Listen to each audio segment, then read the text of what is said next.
নিজ আত্মীয়দের মধ্যে তিন ধরনের ব্যক্তিকে ভুলেও কখনো আপনার ঘরে দাওয়াত দিবেন না। খুব কঠিন একটা কথা।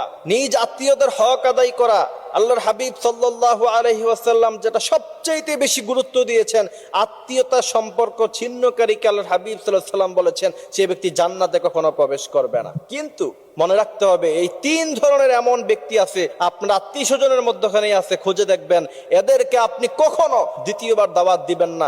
ইসলাম এটা পছন্দ করে না, আল্লাহর হাবিব এটা পছন্দ করে না। প্রথম নম্বর হচ্ছে, ওই সমস্ত লোকদেরকে কখনো আপনারা দাওয়াত করবেন না যারা আপনার ঘরে দাওয়াত খাওয়ার পরে সামান্য খাবারে লবণ হয় নাই, সামান্য খাবার একটু শর্ট পড়েছে, কিন্তু খাবার এদিক দিয়ে খেয়ে গেল, 2 মিনিট পরেই আপনার নামে যারা বদনাম করেছে।